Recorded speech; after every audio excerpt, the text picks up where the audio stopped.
নমস্কার বন্ধুরা, world news Bangla চ্যানেলে আপনাকে স্বাগত। সেবির কড়া পদক্ষেপ, 36,000 কোটি টাকার অপশান স্ক্যামে ধরা পড়ল ইউএস কোম্পানি।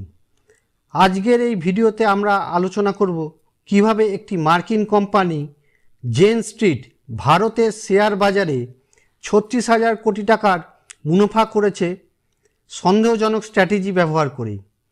সেবির তরফ থেকে এই কোম্পানিকে নিষিদ্ধ করা হয়েছে এবং তাদের 4,800 কোটি টাকা ফ্রিজ করে দেওয়া হয়েছে।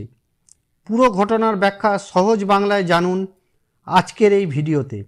স্টক মার্কেটে ইনভেস্ট করার আগে এমন প্রতারণার ঘটনা জেনে রাখা জরুরি। আজকে আমরা একদম চমকে যাওয়ার মতন এক খবর নিয়ে এসেছি, যা সরাসরি ভারতের শেয়ার বাজার এবং রিটেল ট্রেডারদের সঙ্গে জড়িত।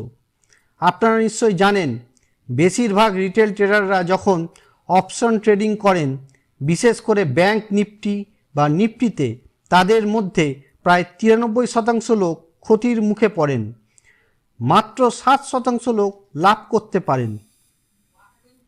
এই ক্ষতির পেছনে শুধু অভিজ্ঞতার অভাব নয়, বরং বড়সড় খেলোয়াড়দের কিছু ম্যানিপুলেটিভ স্ট্র্যাটেজিও থাকতে পারে, তা আজকে প্রমাণ করল সেবি। 3 জুলাই সেবি একটি বড় পদক্ষেপ নিয়েছে। মার্কিন যুক্তরাষ্ট্র ভিত্তিক কোম্পানি জেন স্ট্রিটকে ভারতের শেয়ার বাজার থেকে নিষিদ্ধ করা হয়েছে। প্রায় 4,800 কোটি টাকা ফ্রিজও করা হয়েছে। কিন্তু কেন, কি করেছে জেন স্ট্রিট? জেন স্ট্রিট একটি প্রোপ্রাইটরি ট্রেডিং ফার্ম, অর্থাৎ তারা নিজেদের পুঁজিতে ট্রেড করে, হেজ ফান্ড নয়। তারা ইউএস, ইউরোপ, এশিয়া জুড়ে কাজ করে। ভারতে তারা বিভিন্ন সাবসিডারি সংস্থার মাধ্যমে ট্রেড করত, যেমন JSI investment private limited, JSI 2 investment, Jane Street Singapore ইত্যাদি। সেবি কি বলছে? সেবি বলছে জেন স্ট্রিট 2023 সালের জানুয়ারি থেকে 2025 সালের মার্চ পর্যন্ত দুটি স্ট্র্যাটেজি ব্যবহার করে শেয়ার বাজারকে ম্যানিপুলেট করেছে। Intraday index manipulation strategy, extended marking the close strategy. Intraday manipulation কিভাবে কাজ করত? জেন স্ট্রিট প্রথমে ব্যাংক নিফটির বড় বড় কম্পোনেন্ট যেমন HDFC bank, ICICI bank, SBI ইত্যাদি শেয়ার বিপুল পরিমাণে কেনে। এতে ব্যাংক নিফটির দাম উপরে ওঠে। এরপর তারা ব্যাংক নিফটির অপশন মার্কেটে শর্ট পজিশন নেয়, যেমন পুট বাই করে বা কল সেল করে। দিনের শেষে এক্সপায়ারির সময় তারা হঠাৎ করে সেই কেনা শেয়ার বিক্রি করে দেয়, ফলে ব্যাংক নিফটির দাম হঠাৎ করে ধস নামে। এর ফলে তাদের শর্ট করা পজিশন থেকে তারা বিশাল লাভ তোলে। মার্কিং দ্য ক্লোজ স্ট্র্যাটেজি, এক্সপায়ারির দিনের শেষে 1 ঘন্টা প্রচুর ট্রেডিং হয়। জেন স্ট্রিট সেই সময়ও ম্যানিপুলেশন করে প্রাইসকে নিজেদের অনুকূলে করে তোলে। এই সব স্ট্র্যাটেজির মাধ্যমে জেন স্ট্রিট প্রায় 43,000 কোটি টাকা লাভ করে, যার মধ্যে 7,000 কোটি লসও ছিল। ফলে নিট লাভ দাঁড়ায় 26,000 কোটি টাকা। সেবির অভিযোগ কি? সেবি স্পষ্টভাবে বলেছে এই স্ট্র্যাটেজি